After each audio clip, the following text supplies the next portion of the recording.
You have never even taken one single bribe. The Bachiga says that if you don't sleep with a person, you cannot tell whether they have bad breath or not. Thank you very much indeed. Love of country. This man, instead of facing the law, committed suicide. So how did you survive in that space? I did. Many of them, their mantra is remove Museveni. Remove him. What do you have in his place?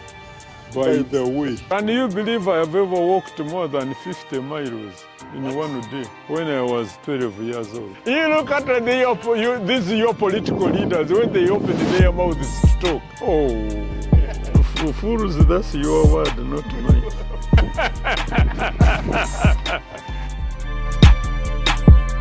Professor, you have never even taken one single bribe in your time in office. I've taken some considerations. For example, one guy, can I remember? Only once. You took one bribe, only one. It is not a bribe. Someone who did business with my ministry when I was Minister of Animal Industry. And long after that, I was even traveling. They said, we've done a wonderful job. Can we buy you soda or something? I said, that's fine. But I never asked him to give me any money when he was there. Never the one who guy came to me. There was a job there. I was Minister of Animal Industry. He said, I'm bringing you $250,000. That's about 30 years ago. $250,000? I said, I'm sorry. Was that a bribe or was that a... I think it was a bribe because he hadn't gotten me the job. He wanted me to influence the job. What I told him, and that is exactly what I said, if you get the job, you know I didn't help. And if you fail, you also know that I didn't interfere. Keep your money. I have looked after myself since my father died. That's what I... Thank you very much indeed. Love of country, patriotism. Yes, sir. Oh, what a pity. These guys, they are eyeing bribe. One time at Makerere, one of the most popular courses, guess what, Mr. Muhiru? One of the most popular courses at Makerere about 20 years ago. Law maybe? Law is good, yes. That's quite true. Law was very popular. And what other one? Education? No. Procurement. And why was procurement very popular? In Jawu. Bribe taking. That's what motivated the young men and the women to study procurement. In Makerere at the time? Not patriotism, you man. I know you are saying it with the cynicism. Yes, you know it is not. But Professor, yes, if you manage to live your life in political sphere, chancellor at the university, without taking a bribe.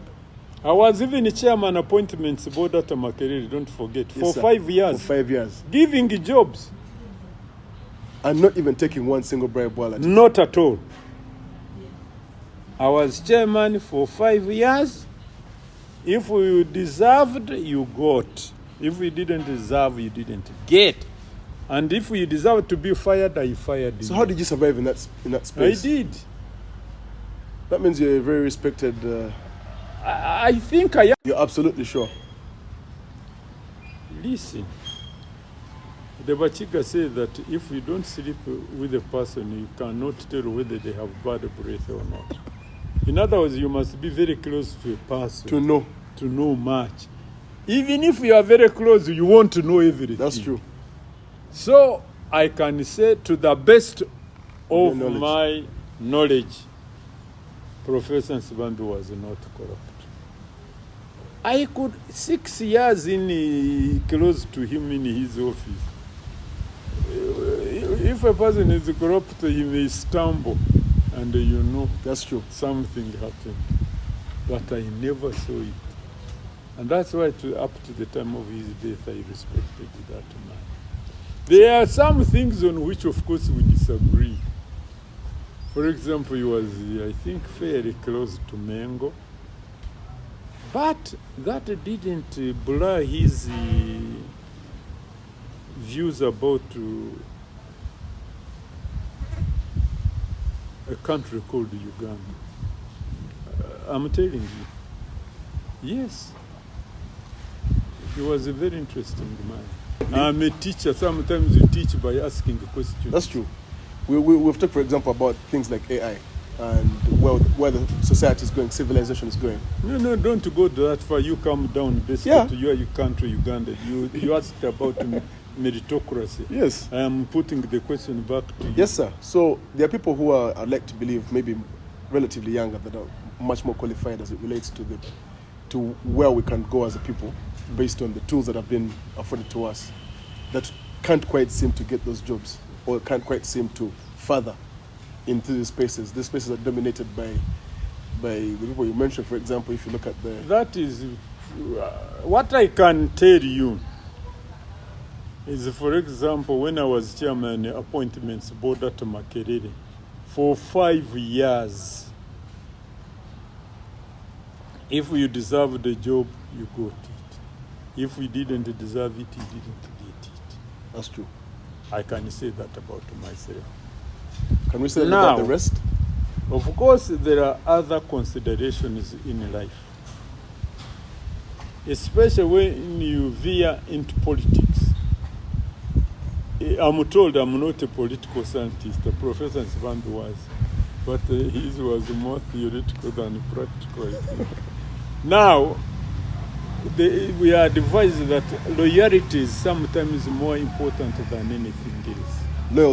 Loyalty. It's better than... You must be loyal to the appointing person for you to get it. In other words, even if you are not the best, but if you are very loyal, you can see Trump is the people he's appointing to be his ministers. He's the one who brought the common man's charter. Is he the one? Lee Kuan Yew? Yeah. I'm not sure about that. That's the formula that he was following. First of all, he fought corruption completely. Thank you.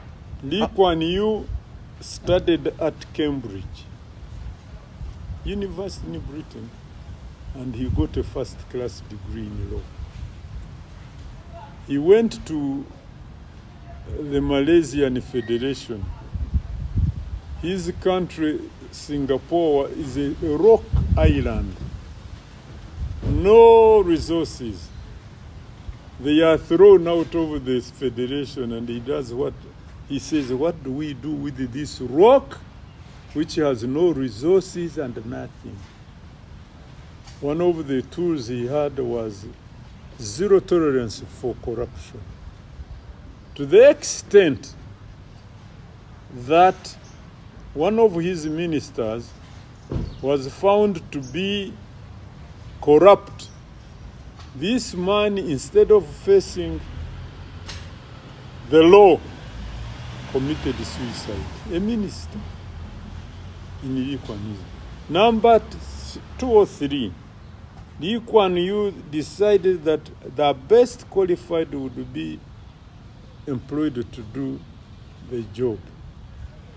And he said, in order for these people to be productive, I'm going to pay them as well or better than the private sector. So you have no excuse to perform. Not to perform. And finally, everybody was equal under the law. In other words, everybody was accountable. I think even his ministers, when they came to work, they clocked in. When they left work, they clocked out. And he probably also did it. So Lee Kuan Yew developed that country from third world to the first in a short 30-year period, or even less. And today, the per capita income, this Indian was saying, I didn't know, I thought it was around 55, 60. He says it is now 80,000. It's even higher, a young child right now. Yeah, it is higher than that of Britain. It is higher than that of the United States. I don't know which countries have better per capita income than Singapore. Then the Prime Minister of England was a man called Sir Alec Douglas Hume. Said, you, Lee Kuan Yew, why are you doing this? Lee Kuan Yew said, wait a minute, Mr. Prime Minister, we both went to Cambridge. You got a pass, I got a double fast. Who should be advising the other on what to do? In other words, when you are well endowed, you have confidence. Right. You withstand even a negative or unfair criticism because you know in which direction you are leading. And if it is, especially if it is the right direction for your country, you lead on. And that's why sometimes I'm tempted to think that benevolent dictators are okay. Mm. Yes, someone who is dictating because of the masses of the people. I think that, and probably in Africa we might do better with the benevolent dictators who know in which direction they are To taking take, yes, us. right. I think so. To the extent that I personally think that elections are counterproductive. Really? Yeah, yes. When do you choose the right people through an election? You guys, you know. Landowners who know how to protect wealth, they had seats. Businesses, lawyers, those were people who were allowed to vote for leaders. Because they're the ones who knew. If someone will give you a vote because you have given them a cup of, tonto. You give him a cup of tonto and it makes him vote for you. Do you think that vote is valuable? It's not. Therefore, in my view, we are the dysfunctional ones. I think universal suffrage probably came too early. Absolutely. The vast majority of our voters have no idea about what they are voting. You tell me what fundamental philosophical differences do they have? Vibes, innit? What? Fundamental philosophical differences. In other words, are they socialist? Are they capitalist? Are they middle of the road? Are they not? What do they believe in? What do they believe in? You tell me, these politicians, what they are. Many of them have one mantra. You know what a mantra is? Do you have a mantra which you recite every day? What is a mantra? Mine is wake up and show up. You have to have a mantra that you pronounce every day. What's yours, Professor? Many, I don't have one. Many of them, their mantra is remove Museveni. Every morning. Every day, all the time. Remove him, remove him. What do you have in his place? By the way. You see what I mean? Yeah. If that man is removed, what do you have in place? So, these political parties we have here, many of them, their philosophy is anti-Musevenism. Yeah. NRM, our philosophy, I ask you to help me with it.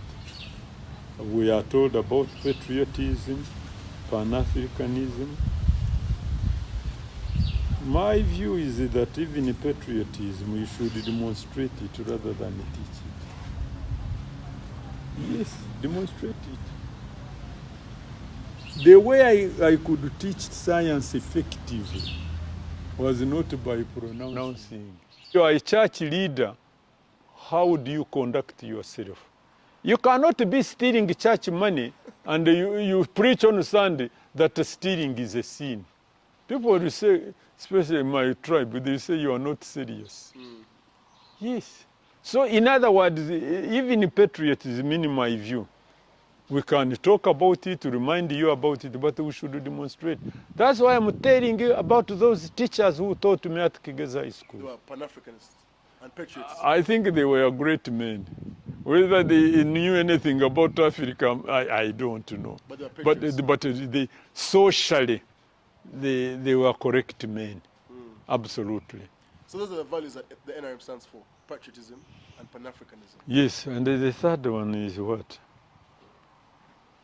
I forget. Which to me is, again, like you're saying, because we're the current generation, the young ones, the young adults and the Gen Zs and Yes. the Gen Zs, they are non-patriotic.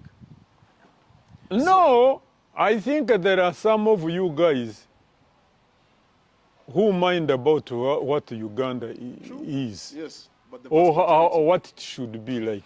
You are there. But you see, for you to be useful, there's what we call in chemistry, you see, you should learn some science, critical mass. What is the importance of critical mass in chemistry? So in all this, Professor, Yes. would you like to believe that you're a Pan-Africanist and you're a patriot, personally? Without any doubt about it, I can claim, and I've said it publicly even, that I am possessed with the one sectarianism. It's my racial group.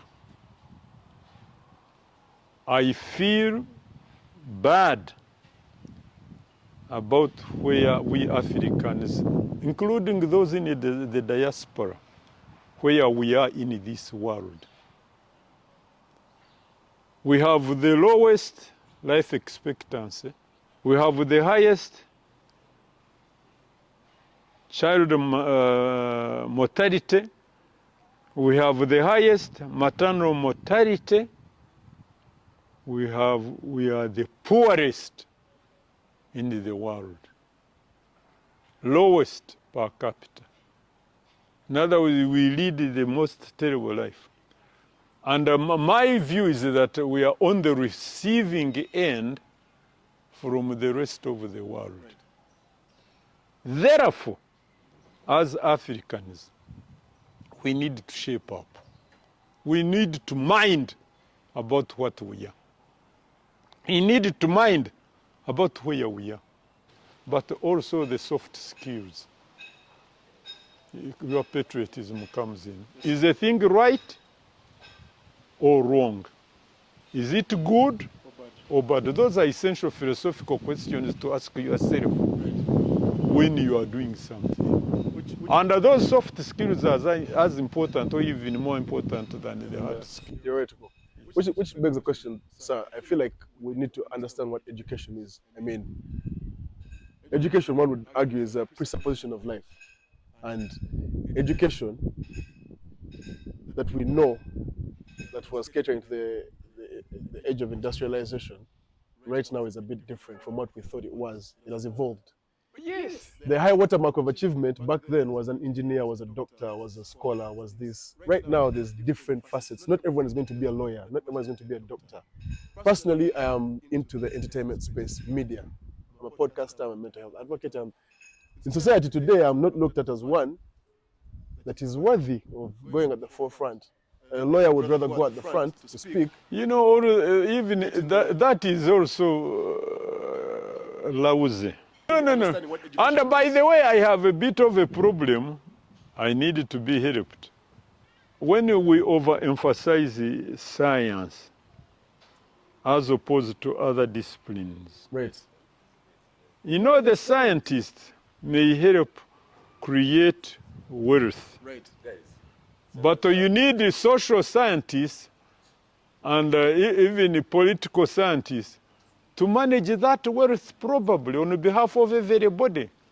You can create the wealth, but if it is badly managed, it's not worth it. So that's why the We aren't scientists around when Amini was in charge. That's where the critical mass comes in, no? Yes. So I think everybody has a role to play. Social saboteurs. It goes. You do all sorts of things. Because they're trying to survive. You know, And that's why even these murderers do it for the sake of survival. Can you imagine killing another person in order for you to survive? Perversion. Is it a sign of us decaying as a society? Yeah, each time in the history of man has its own peculiarities. Yes, so it's not surprising. You can, I'm not an expert historian, but there is no such a thing in history where everything is okay. You always have deviant characters in life. Yes, people on the fringes of how things are done. So there's nothing new. It's not unusual. If the Americans can elect Biden, And Trump. no, can elect Trump as So president, it is incredible. Yeah, in spite of being convicted in the courts of law, they say it is okay. he's the right man to run the country. Yeah, to run the world, actually. To run the world, the free world. Yes. Can you believe I have ever walked more than 50 miles in one day? When I was 12 years old. 50 miles? Not kilometers, but miles. Barefoot to go and look for a school. You know, in our village, at that time, in the whole area, there were no classes beyond P4. So in order to go to P5, I had to travel that distance. What? Yes, to go to look at, to find a school with the P5. P5! You man. What year was this? 1953. That is exactly what? 70 years ago. You start at 6 in the morning, you end at 7 when you are young, you know. So we start at 6 in the morning, we end at 7 in the evening. 13 hours. Please tell me you got the school. Did you get the school? The evidence is clear. Kigezi High School. At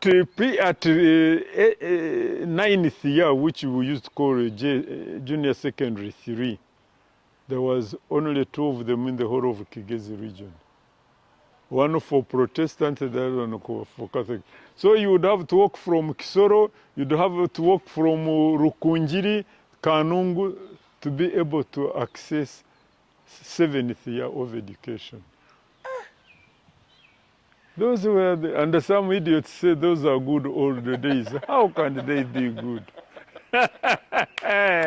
One of them is called Zabroni Kabaza. He's still alive. He's over 100 years old. He became born again. You know what that means? Yeah. At the age of 16. Now he's more than 100 and is hanging in there, steadfast. Bikangaga was the greatest Muchiga that has ever lived. The first Muchiga to be... No, the first Ugandan to become the headmaster of a secondary school. That's powerful. When he became headmaster of Makerere College School. Okay. Rwamafa became a minister in Obote 1 government. Musominari, you wouldn't know. So those guys were, and we had a priest called Ezekiel Barabe, Muganda from Masaka. But he was a top class man.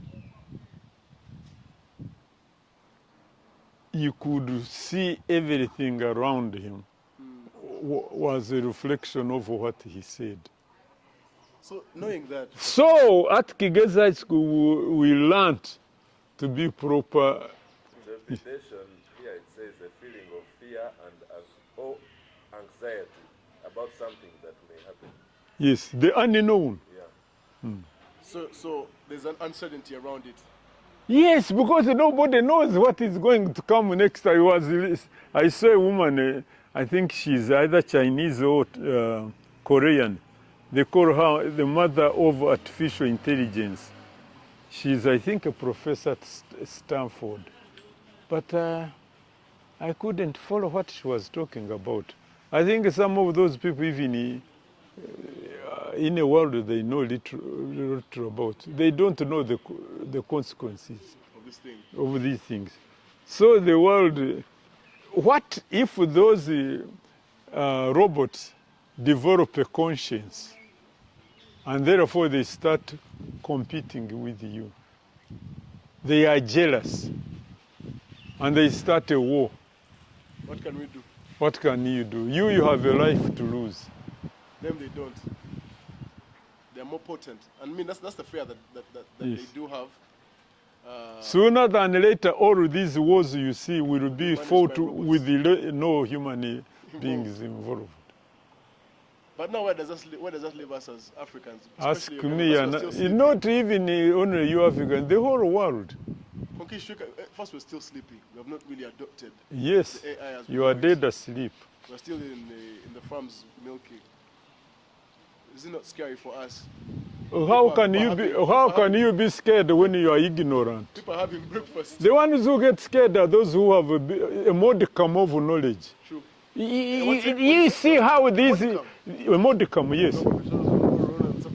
Yes. Well, I have been around for. You look at these your political leaders when they open their mouths to talk.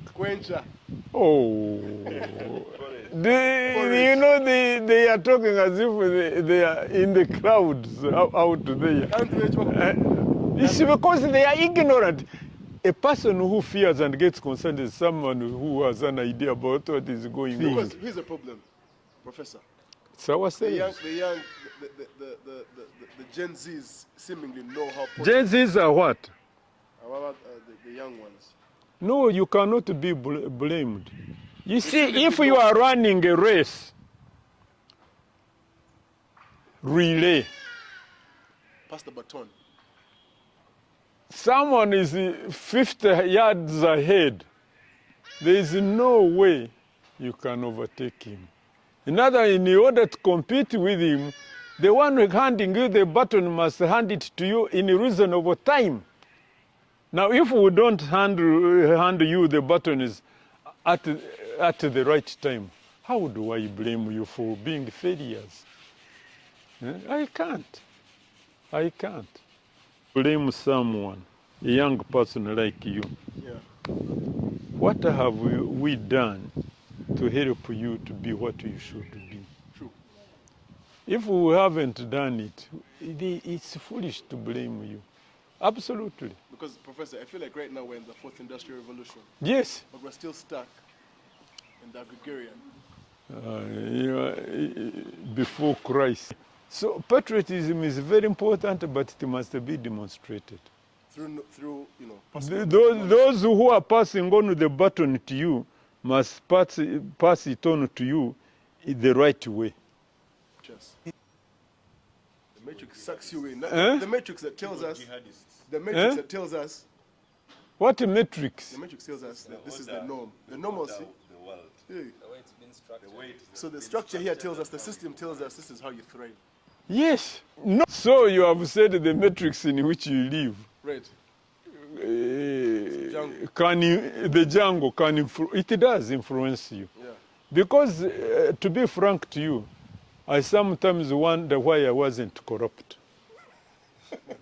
I would be leading a more luxurious life here.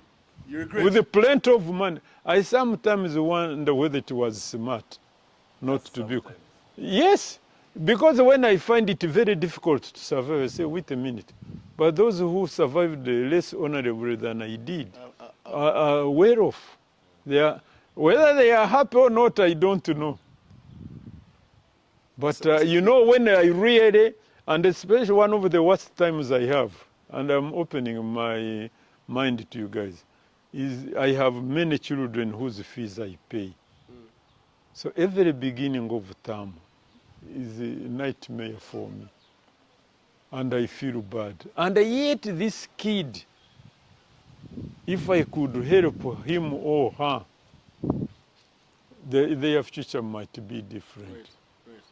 So I find it very difficult, and I have failed in many cases, not to find the money to pay people, these kids' fees. So when I don't have and I don't need a lot of money, like those fees, my health, I have sold the little land I had around to be able to look after my health. I've had to have operation, yes, in India, in South Africa, to stay alive.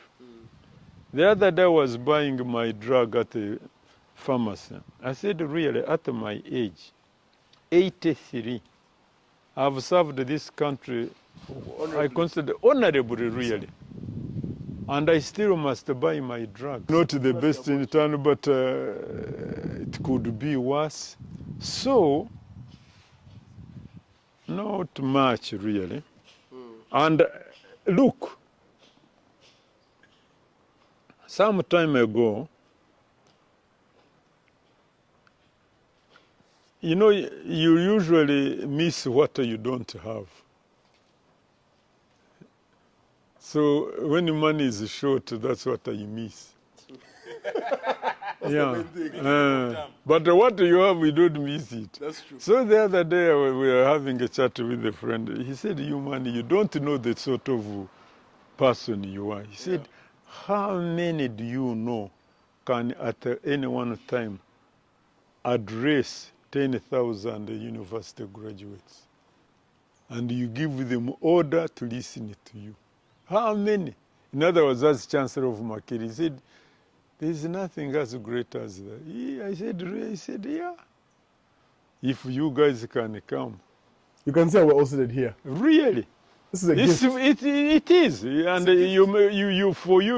you say it casually. But you know, you don't know how profound it is. There are people in this world you don't want to be identified with. that's true. Yes, they are there. And for you young men to come here, spend this time listening to me talk bullshit. No, it's not, sir. It's flattering, I'm telling you. And we miss it in this country. I told you about that priest we had in Kabaraba. His grandchildren are here.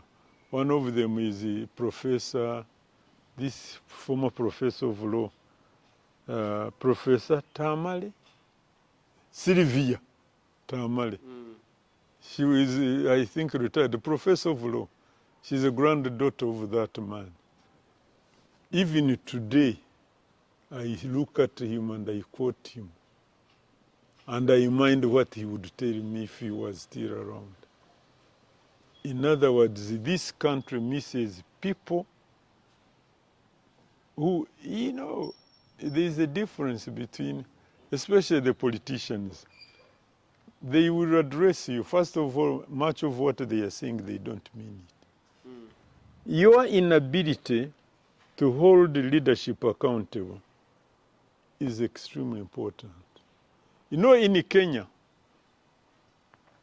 Ruto, they passed that thing, was it a tax bill or whatever? Yes, the chaos. But the people said no. They said no. Overward, and he withdrew it. And that is extremely important. Because after withdrawing it, except, you know, politicians are in trouble, they never get the people to be satisfied. But when he goes back to the people and says, look, how do we move on? You are encouraged to make a contribution. And you ease the strain on people's minds. You know, his elder brother was in Nairobi, and a young man who is an IT expert was telling him, from here, I'm going to the street to demonstrate. So my son said, but you risk your life? He said, yes, I must risk it on behalf of my... He said, you have a nice job. He said, no, that's not enough. The country matters. And I thought that was a profound statement by that young man. The Ugandan of Asian origin, a very interesting man, Yash Tando.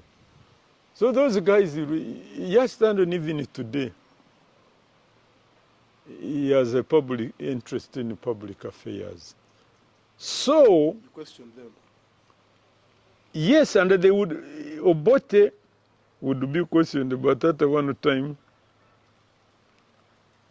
the Mazuris had trouble, and the government then, I'm not very sure, they even went to the extent of saying professors at Makerere can be appointed, can only be appointed by the Minister of Education. That was terrible. So in NRM, I think that's when we reversed that rubbish, when we wrote the new universities and other tertiary institutions. How can a minister who can't write their name appoint a professor? Simply because, if we look at this word, simply because if you had differences with him, you would never become a professor. And this freedom of thought,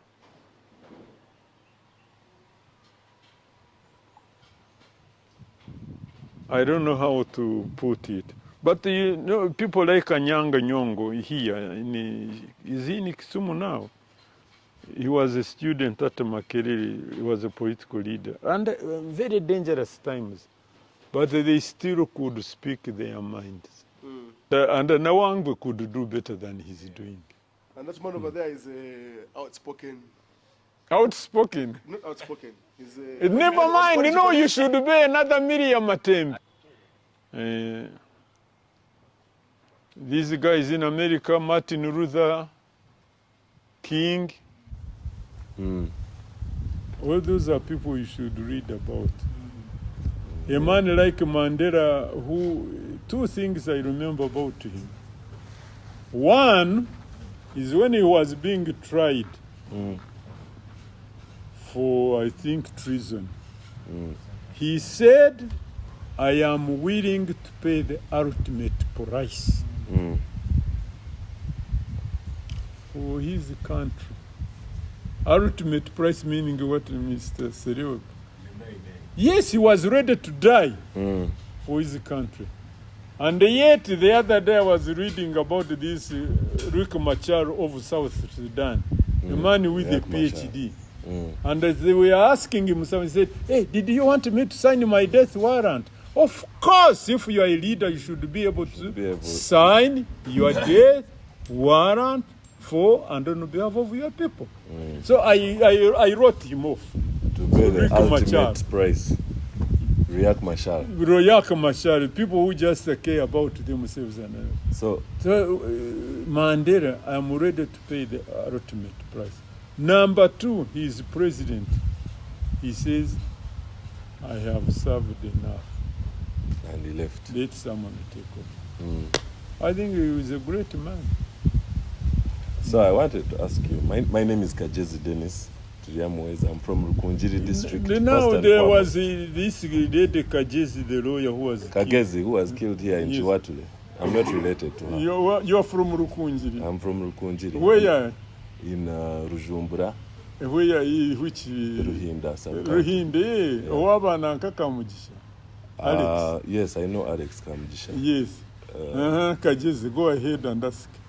First and foremost, because of your history in government, in this NRM government, do you consider yourself a custodian of the NRM ideology? Custodian? Why should I be a custodian? That's a stakeholder. I prefer to practice my philosophy rather than being a keeper of someone's thing. I keep my house.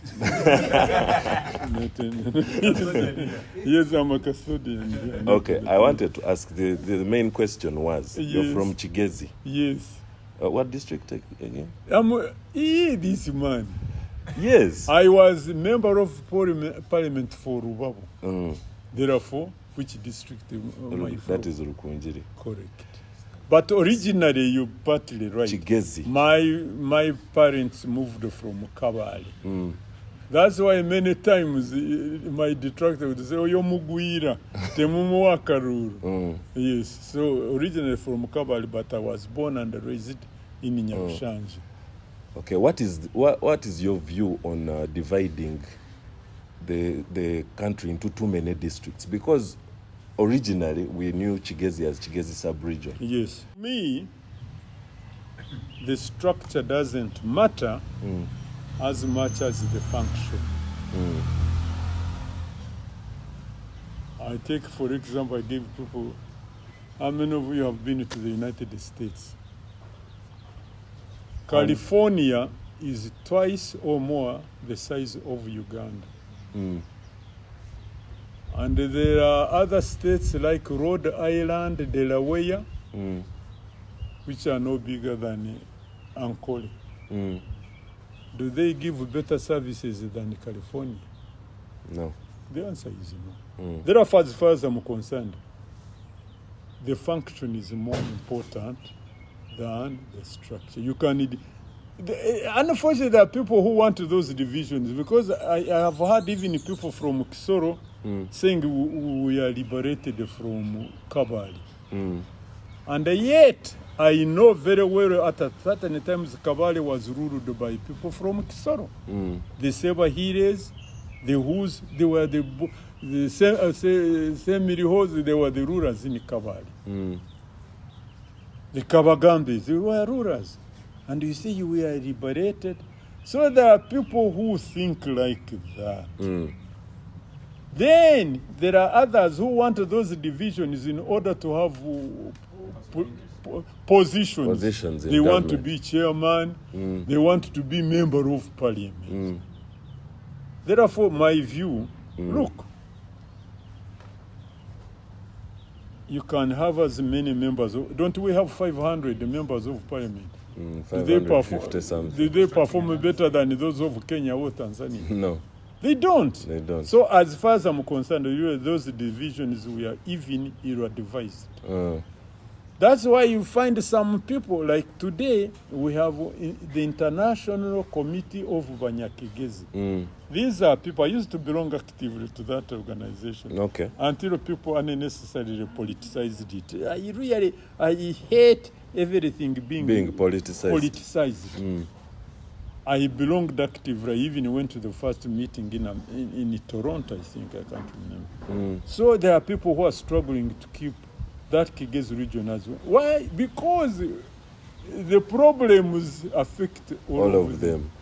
Whether it is drought, whether it is landslides in Rwanda, the sort of people will not go. So to answer your question briefly, I don't think that those divisions solve the problems. But when I was actively knowledgeable, I used to appreciate it. So Professor Asper, what we do is we're actively involved in the community by virtue of rap music. You know what I mean? Yes, there's nothing wrong with the rap. But then guys do not understand us. Because we are rapping, we are saying many words. Of course, you know, many people, when you are doing something, they don't quite understand. There are people who are not abreast with change. Yes. There are things, even in me, there are things I see you guys just say, these guys are going a little bit too fast. Too far. But it's because of my lack of knowledge, really. But I'd like for you to encourage our parents to embrace new things.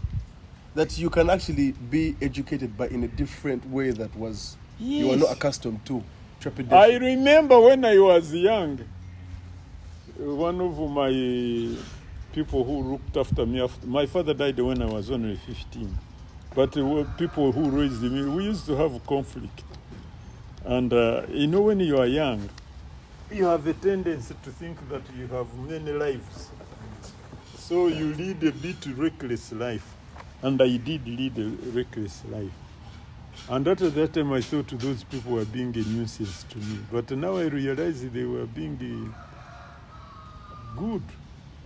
So societies have inertia. It's a natural process. Yes. Change is inevitable, but you must actively participate in bringing change. And have the knowledge to know what changes. You must have knowledge to know what you are doing, whether what you are doing is good or bad for a society. Because and you must not be disappointed that you meet resistance. True. It will always be Part of the process. It's part of life. Yeah. Resistance. I think we're still. As I have told you, that even these guys, sometimes I have a bit of a quarrel with them. Yes, because I belong to another generation. Basic But things. tradition and the culture must be alive. They must grow. Evolve. For example, you are in Muganda. Yes.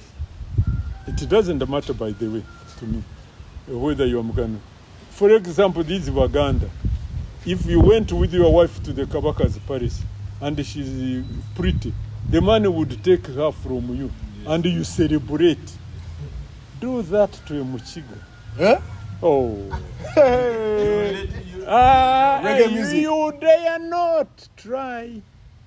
You know what I mean. But this Waganda would celebrate that the Kabaka has taken the And they wife. go to Now Bandari. that nonsense must stop. And I hope it has stopped. In other words, culture and the tradition are alive. But they have to grow. Change, and yes, evolve. them change come. And eventually you Waganda must have no Kabaka. That's where the world is going. Even if Charles may be the last king of England. I doubt. Nze nsinzi. No, you guys. Yes, Charles, this king of England. Oh, he may be the last one. They nearly lost that with the Queen, but yeah. You know, the Queen was, I think, a very good woman. Yeah.